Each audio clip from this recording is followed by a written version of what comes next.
থেকে আমাদের প্রত্যেকের সৃষ্টির রহস্য বাবা আদম এবং হাওয়া আলাইহিস সালাতু ওয়াস সালাম থেকে, ঠিক কিনা মুসলমান?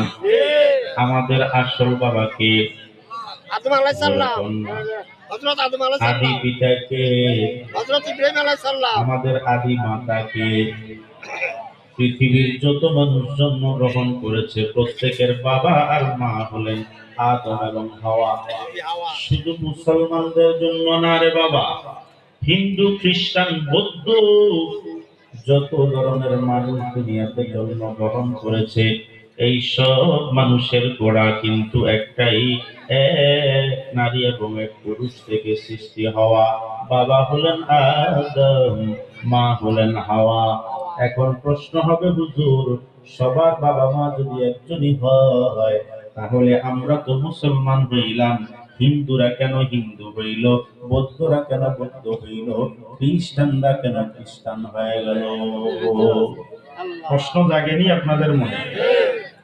এবার আমার রাসূল বলেন, এই কথার তথ্য পাশ করে দিলেন। قال النبي صلى الله عليه وسلم كل مولود يولد على الفطرة, প্রত্যেকটা মানুষ জন্মসূত্রে ইসলামের ফিতরতের উপরে জন্মগ্রহণ করে। ওয়া আবাওয়াহু ইউহাউইদানিহি আও ইউনাসসিরানিহি আও ইউমাজ্জিসানি। আমার রাসূল বলেন, রে উম্মত, প্রতিটা মানুষ ইসলামের ফিতরতের উপর জন্মগ্রহণ করে, কথা ঠিক।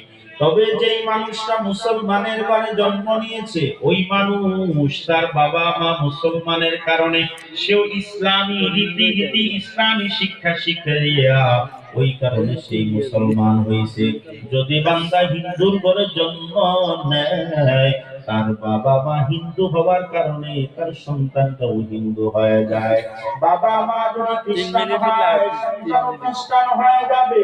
বাবা মা যদি বৌদ্ধ হয় তাহলে সন্তানটাও বৌদ্ধ হয়ে যাবে। বাবা মা যদি নাস্তিক হয় সন্তানটাও নাস্তিক হবে। একটু আওয়াজ দিয়ে বলেন না কথাটা ঠিক না বেঠিক?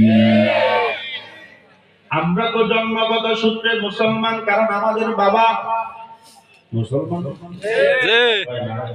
বাবা মুসলমান, মুসলমান হওয়ার কারণে আমরাও মুসলমান হয়ে গেলাম। আজকে যদি বাবা মা মুসলমান না হইতো আমি আপনিও মুসলমান হবার কোন সুযোগ ছিল না। তবে শুকর আদায় করতে হয়।